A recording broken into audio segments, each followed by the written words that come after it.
Hello and welcome.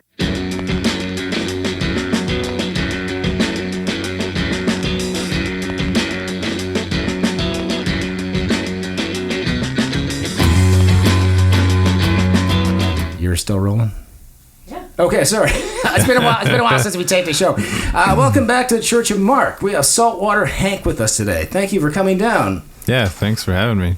Now, we discovered your music recently at the Folk Music Ontario conference that was held in Mississauga this past weekend.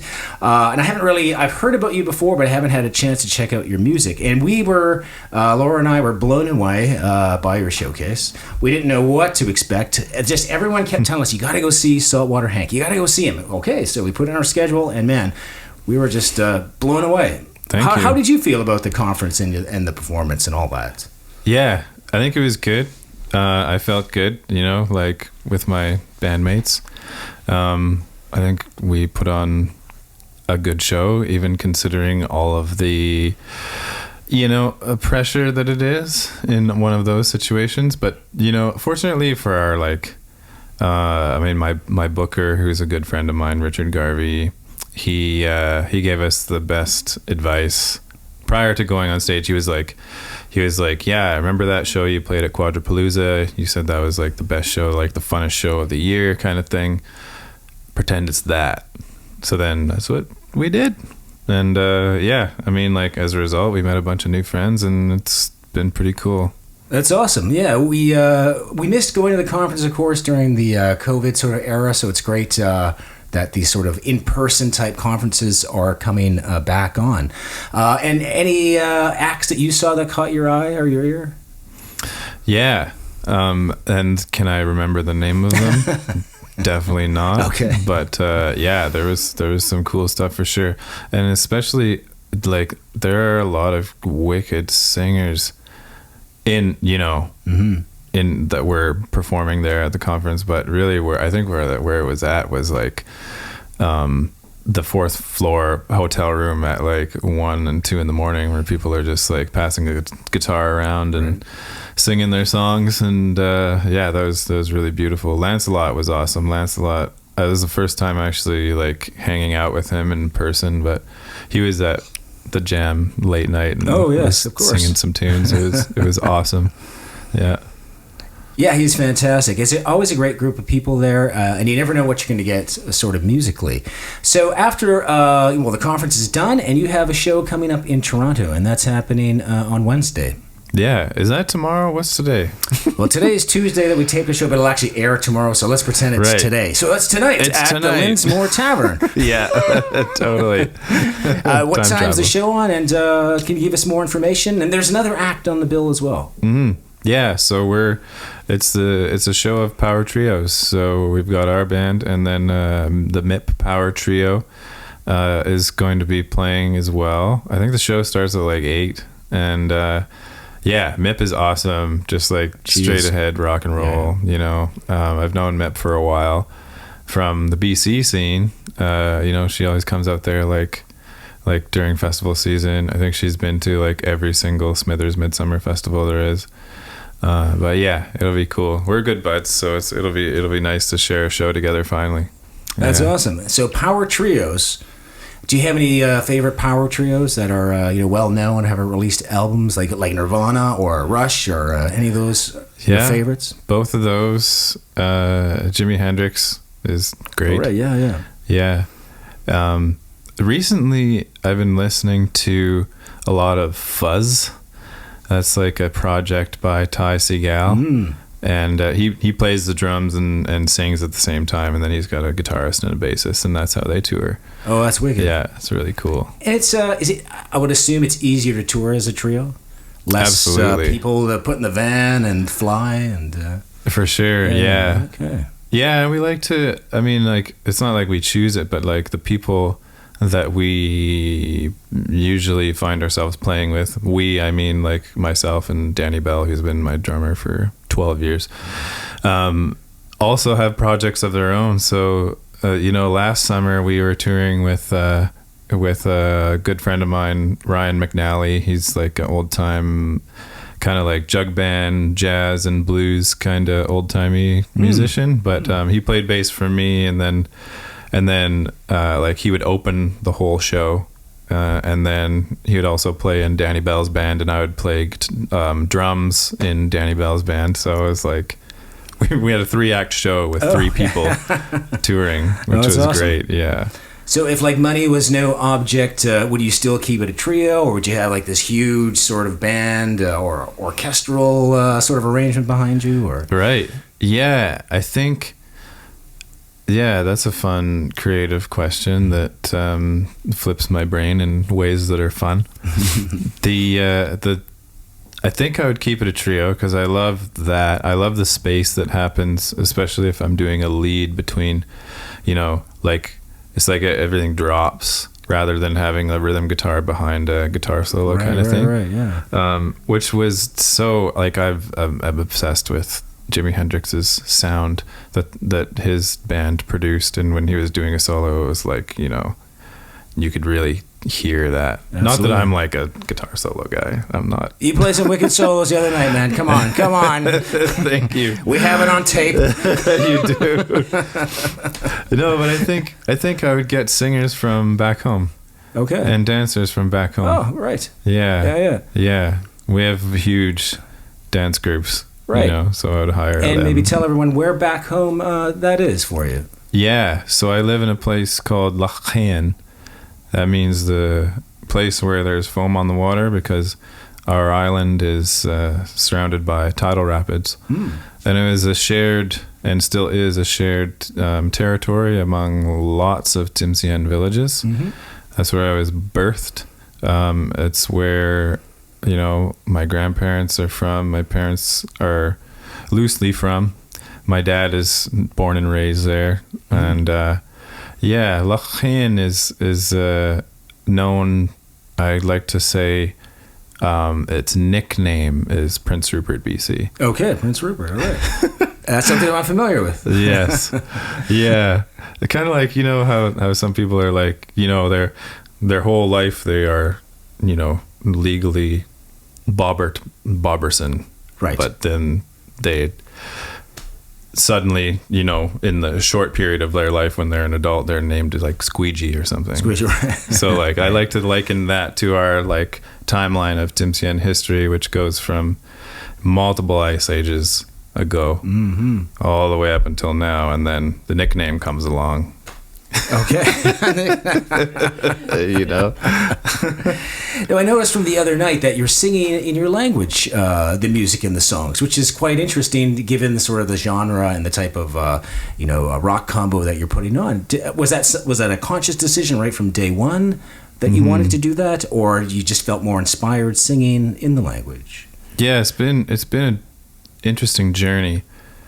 So it actually started more like 18 or 19 years ago, and I was playing in a metal band called Gitga'at, and it was a band that was started by myself and my cousin Spencer, who we come from the same bloodlines, the same village, and we started this metal band with the concept of let's do our best to sing more. I will say sing is a loose term for that. It's probably more like hollering and screeching. Okay. Yeah, as the genre is. But so we did the best that we could. It was very, very basic language, having not, the both of us not growing up immersed in the language. But we tried, and we did this metal project from 2007 all the way up until 2012 before we called it quits. And then I got into, really turned off by the metal scene. There was a lot of white supremacy and like really bad vibes. So I got turned off of that, found the folk scene, which is a lot more inclusive, as I found.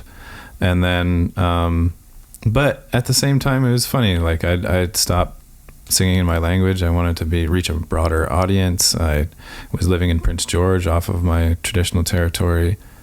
So there was a long period of time of that I was in like bluegrass and folk and old time and country. And then I come back around and just the beginning of just before the pandemic, I got this job with my nation, working with elders, recording oral histories about place and experiences within places and harvesting on our territories and stuff like that. So I was immersed from 9 to 5 days a week in my language while working. That's great. And then I just picked it up, and like in the past 6 years, I am proficient enough to say that I'm one of like, what is there? There's David, and there's Michael, and there's Emily Bryant, and then on the other side of the border, Alfie's getting pretty close. But there's like 4 or 5 of us that are under the age of 50 that are fluent. Oh wow, yeah. That's great. It's great to see the language being revitalized in that sort of way. Now, you mentioned you had a job recording sort of elders' knowledge. Is that like audio recording or videotaping, like stories or that they're telling, or other sort of information they're trying to pass down, or other knowledge? Totally, yeah. Okay. Yeah, some of it's video, some of it's audio. A bunch of it was transcribing and translating interviews that my cousin had actually conducted with elders about their experiences growing up on the territory. There's people with my grandparents' generation that were still, born at our seaweed camp, born in smokehouses, stuff like that in our territory, because that was just how it was. Right.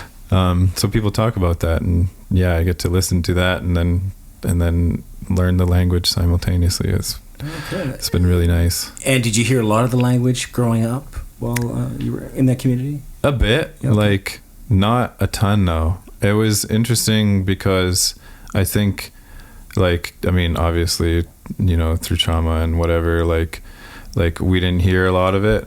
I know that my great grandmother sang it to me and spoke it to me when I was a baby. But my grandparents didn't, and it took until the beginning of the metal band in 2007 where my cousin and I were starting to ask our grandpa, like, how do we, what's our language? Like, can you show us, teach us? And he was apprehensive for a while because of the pain that comes with that, but over time he warmed up to it, and he said it was really interesting. He said that he went down to the school to get this 6 CD set of language lessons in Tsimshian, and then he said he listened to it once through and it all came back, and he was able to speak again.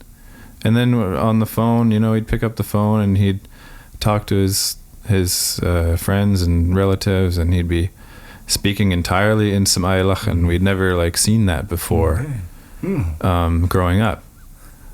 So then he started to teach us, and that's kind of that was kind of the start to our language journey.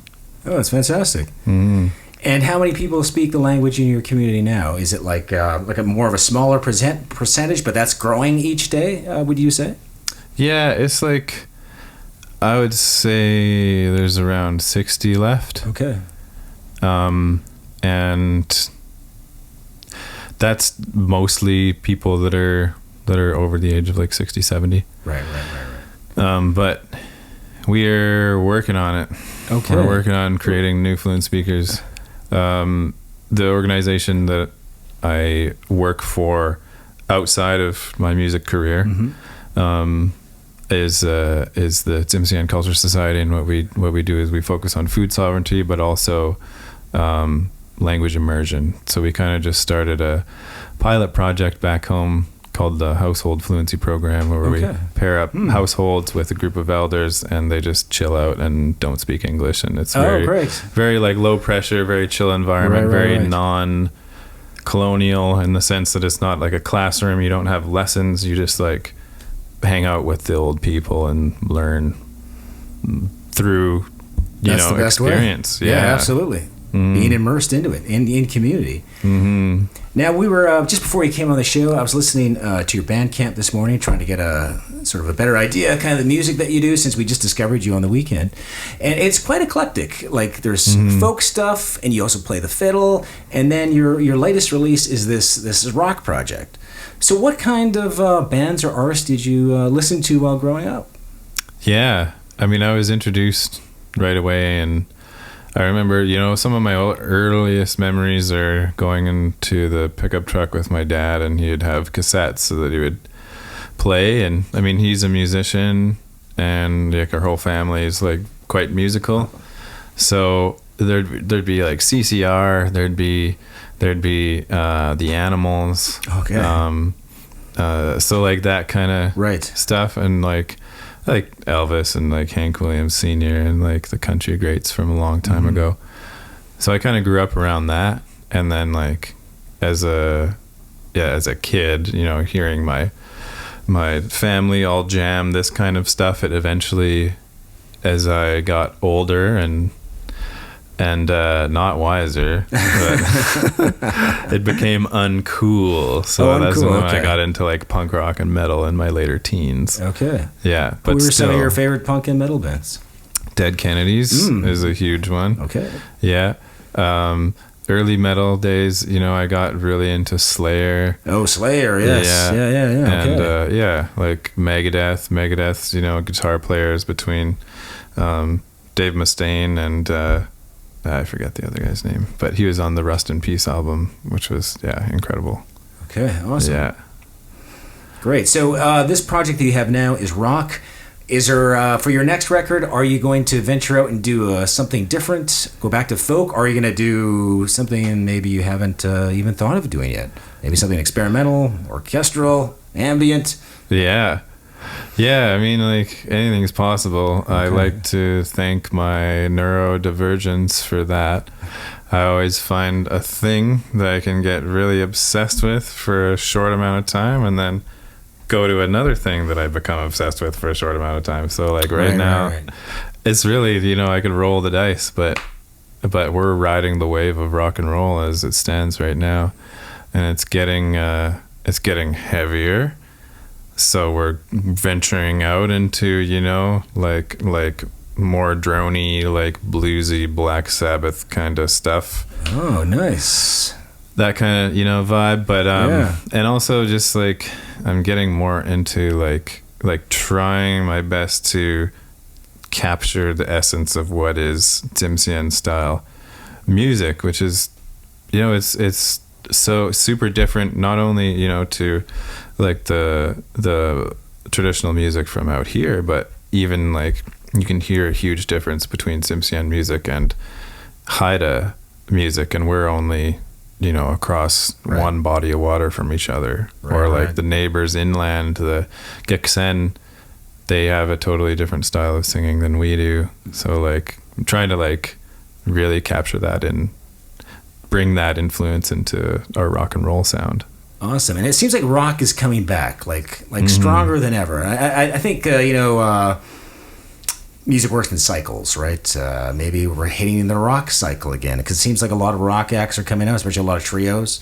They're gaining a lot in popularity. So maybe that's going to be the thing for the next little while. You never know. I think these days the thing could be anything, really.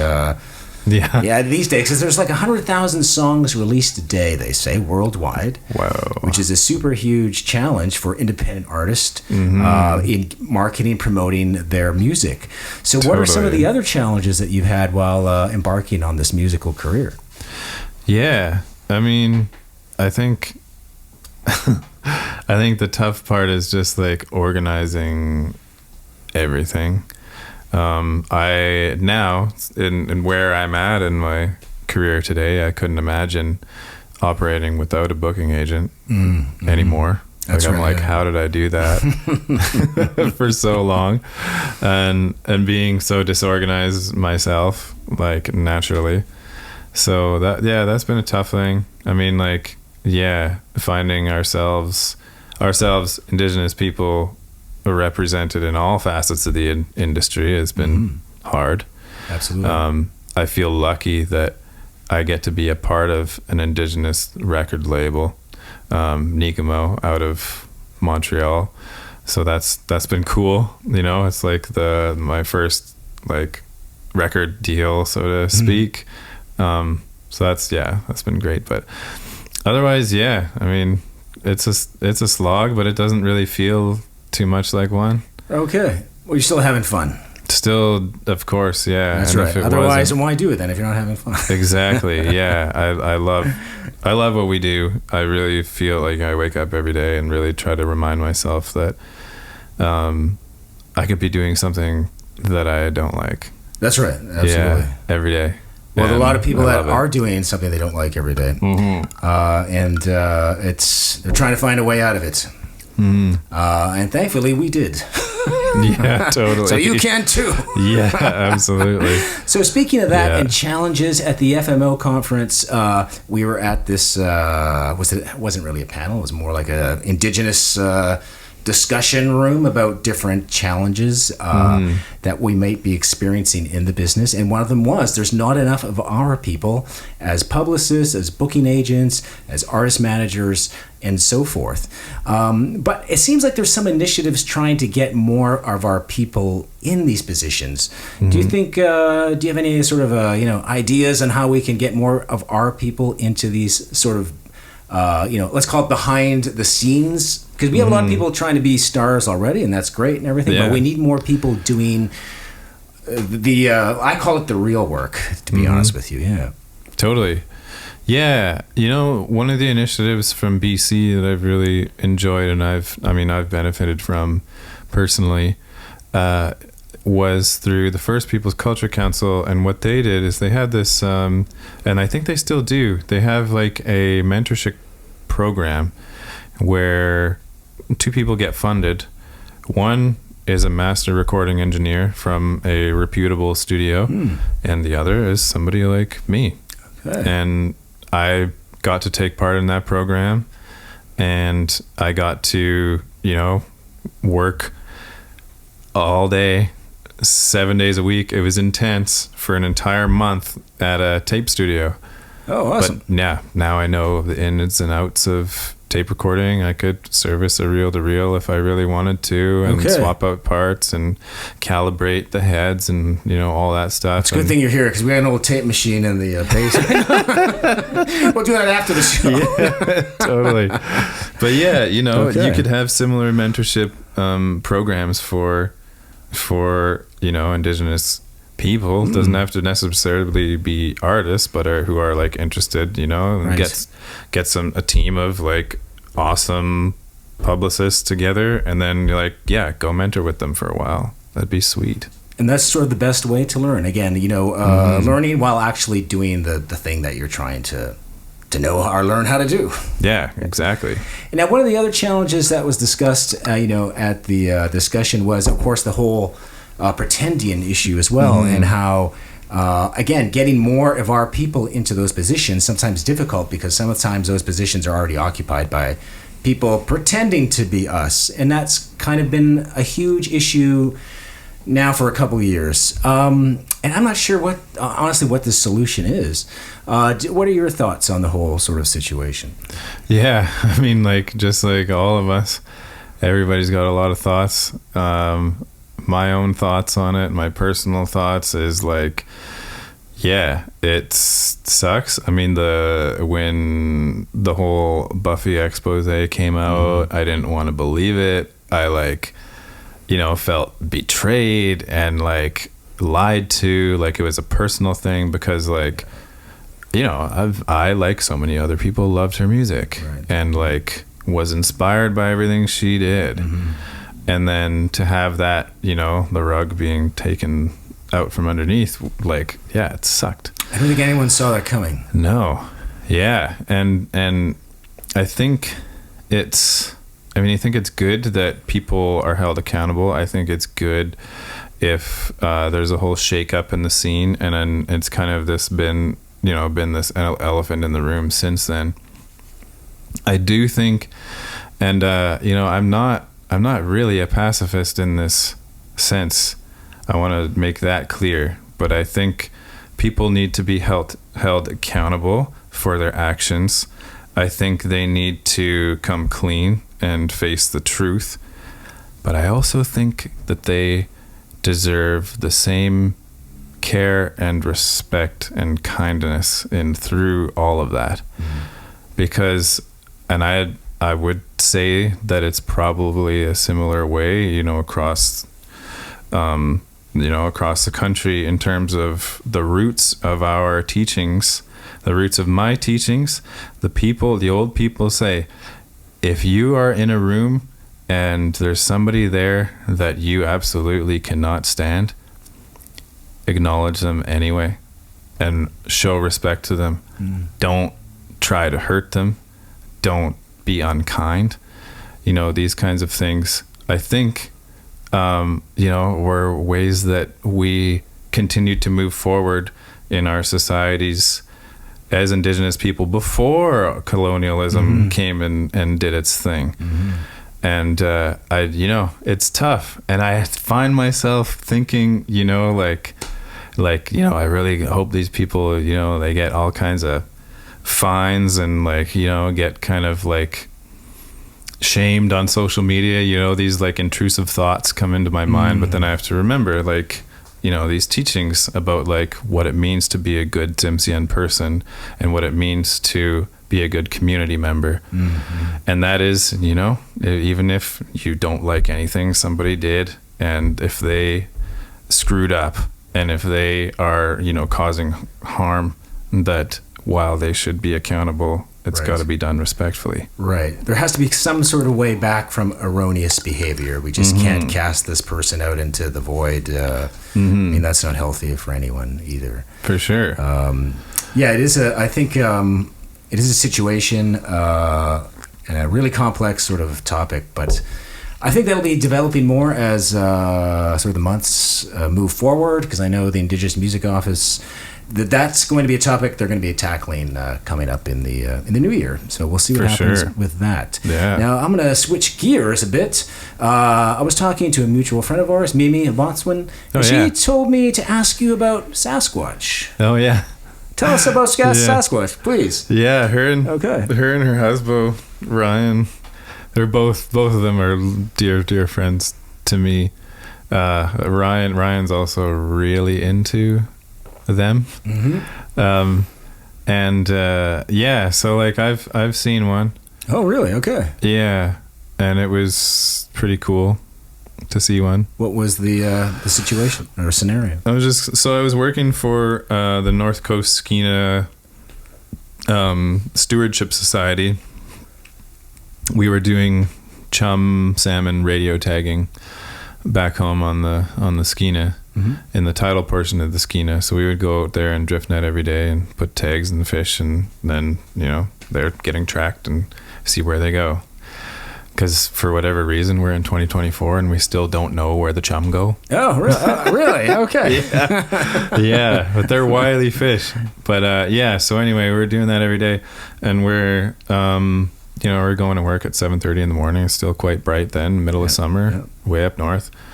And I'm just drinking my coffee and looking out the window, and I see this massive figure on the banks of the Skeena River, just walking along the shoreline.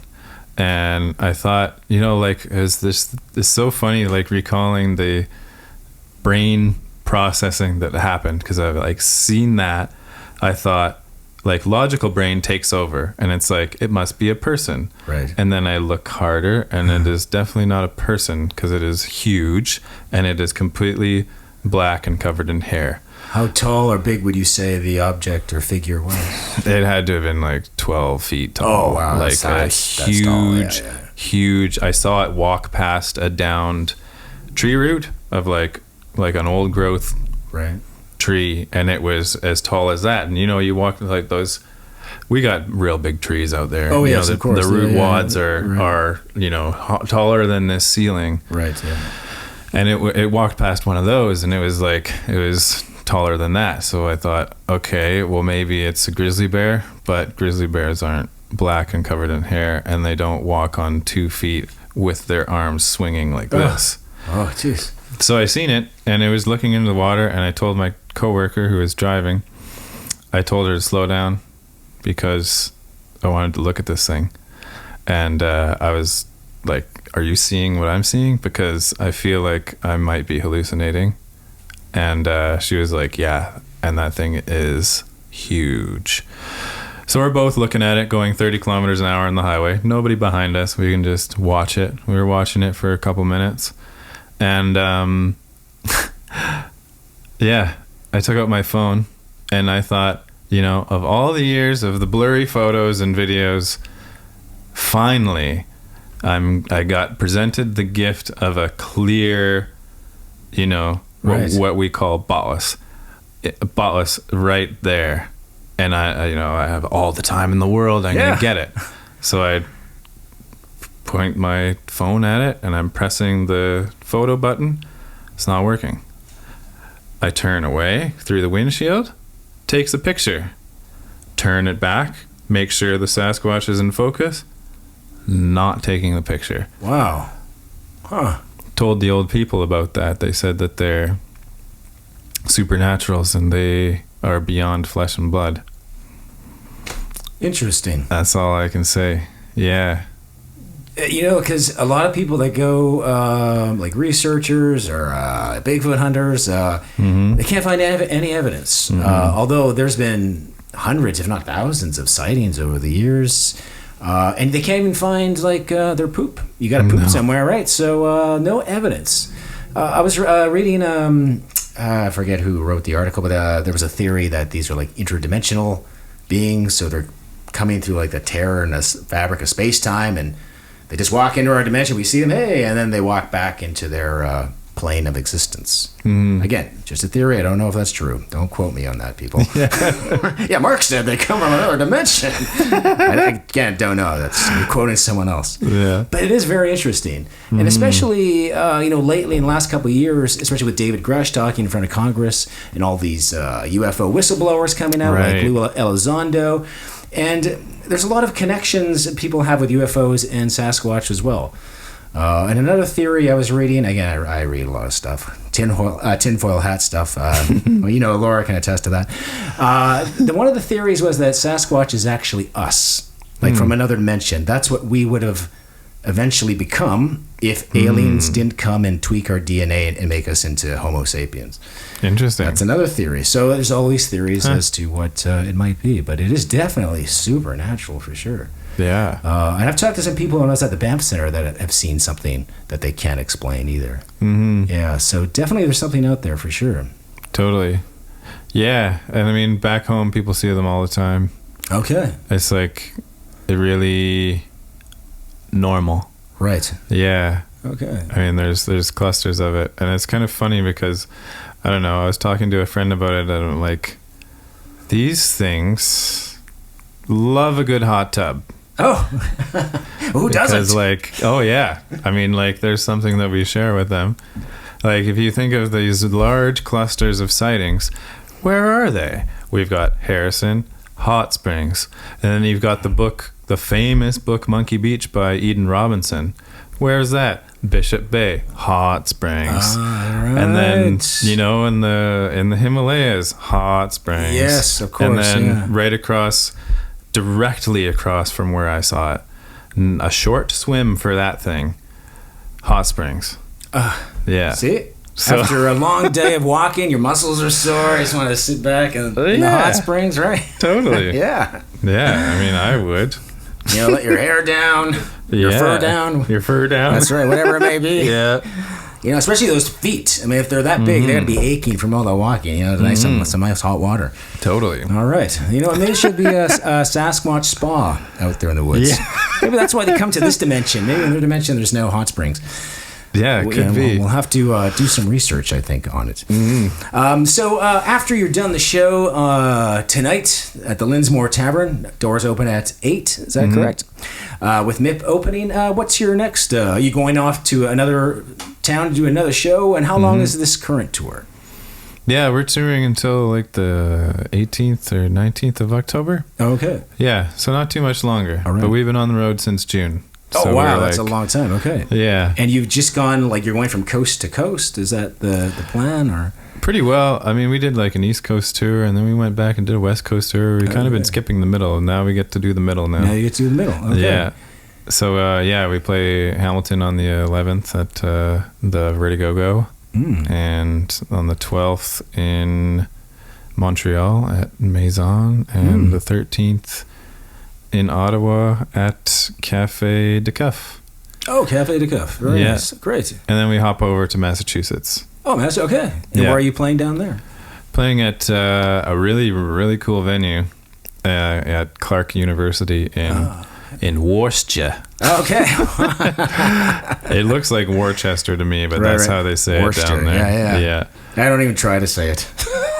Yeah, it's called The Grind. It's like, so like back in the 60s, record labels used to throw their artists on the college circuit. And if they caught on there, they were going to do well. So this venue was a starting point for Janis Joplin, Jimi Hendrix, and Frank Zappa. And Okay, wow. yeah, so we're going to play there. Kind of That's a cool awesome. historical spot. And yeah, we're playing at Amherst College, and then another show in Worcester at the Firehouse, which is a pretty cool DIY, like rock and roll, punk rock space. Oh, very cool. Yeah. And then where's the last show on the tour? In Amherst, Okay. Massachusetts. Okay, great. Yeah, And then back home. yeah, exactly. And then you'll be home till, I guess, the new year? Because usually then, once the winter Yeah. and Christmas rolls around, no one goes anywhere. And Totally. Yeah. I mean, I wish it were so. Well, it'll be fun. We got a 4-show run at the beginning of December in BC, so it's Okay. closer to home. But then that's it. I'll be weaving cedar baskets and hats all winter. Oh, great. And I Yeah. noticed with your photos, your stage photos, you are wearing different sort of hats and stuff. Mm-hmm. And you were wearing a hat the other night. That was kind of, I guess it had some sort of design. Maybe tell us about what that was. Yeah, that's Chilkat weaving design that originates from my ancestors. That was brought back to us by the artist who created that for me, Willie White, whose traditional name is Tsimshian Ben Dahagwaloch, which means the barnacles on the belly of the supernatural sea monster. Oh, wow. Okay. Yeah. Wow. Yeah. He's got a pretty cool name. That's awesome. Yeah. But he kept having dreams about it, and then he went up to Tlingit territory in Alaska, and they showed him how to do it. Like somebody showed him and said, like, this is great because you're a Tsimshian person, and according to our oral record, this style of weaving came from you. So then, and then he was brought it back over to our territory and has been teaching that style of weaving for the past 2 decades. Oh, wow. Okay. And are there a lot of weavers in your community? Or is that another sort of skill or that's kind of building up? Mm-hmm. Okay. Yeah, there was a big weaving revival in the 70s with Dolores Churchill, who's from Haida Gwaii. And then, she taught a bunch of people, a bunch of our people as well, the Haida style of weaving. People learned also the Tsimshian style of weaving because thankfully there's, some museum pieces that were still there. And it's interesting, again, being super close neighbors, but the Haida weave one direction and have one, like their primary type of twining, which is the Z twist. And then we weave the other direction and we have the S twist. Oh, okay. Yeah, so there's always this kind of friendly debate, like, oh, the Haidas weave backwards, and then the Haidas are like, oh, you Tsimshian, you guys weave backwards. Yeah, That's awesome. So we're coming up to the end of the show, and I always ask guests this question. There's a lot of young Indigenous youth out there that want to become musicians or are performers or singer-songwriters themselves. And what kind of advice would you give to them that maybe are watching this and they don't know what to do? Maybe they just learned how to play guitar. They've been playing for a year, and what's their next sort of step? Well, you can always just go for it, no matter what you've got going on in your life. I think it's I think most of the struggle is getting the courage to do it, and the courage to just go all in. Mm-hmm. And I can only speak from my own experience because that's what I did. Good. Yeah. Was there a point where you were hesitant about getting into this sort of line of work? Totally. I mean, like, yeah. And I'm not, by all means, I'm not telling everybody, like, quit your job, quit your school. Right. I'll tell them that later. Yeah. Do as I say, not as I do. But, like, I was working a job for the school district, which was pretty okay. I was going to teacher school to become like a grade school teacher. And I just went out for dinner with a friend, my good buddy Danny Bell, who's my drummer, one day. And I said, I think I'm going to quit all of this and put all of my eggs in one basket, which is music. And he was like, that sounds cool. You should probably do that. And I was like, I'm going to do that. That's awesome. Yeah. So I quit the program, all the money invested in that education, it's gone. I don't care anymore. Okay. And like quit that job. And I lived in my 4Runner for like 3 or 4 months touring and just really trying to grind and make it work. And now I live quite comfortably. That's awesome. And I'm loving it. I love every day that I get to wake up and play music for a living. That is the greatest feeling one can have, for sure. I mean, that providing you're a musician, of course. Yeah, totally. And it's great. And I see your new album is doing great. I see it's been on the Earshot charts, which is the campus and community college radio, and as well on Sirius XM. Mm-hmm. Yeah, that's absolutely. fantastic. And Sirius XM has been great because the royalty payout is good. I believe it's $44 US a spin. So it allows us to keep doing what we love doing. So thank you for that, Sirius XM and the Indigiverse, and everyone else who continues to support artists like us, independent artists, of course. For sure. Well, thanks so much for coming, taking the time and coming down today. And one last plug on the show. It's tonight at the Linsmore Tavern. That's on the Danforth. I don't have the address here. We'll post it in the notes. And that show starts, doors open at 8, correct? Yeah, you betcha. And tickets, how can they get tickets? Buy them at the door, or buy them ahead of time, or? I probably just show up. Okay, all right, just show up. I think Laura mentioned there's an Eventbrite? Okay, yeah. Okay. We'll post the link in the notes below as well. Well, thanks again for taking the time, and all the best on your future musical endeavors. Thanks so much. And thank you. And thank you for watching.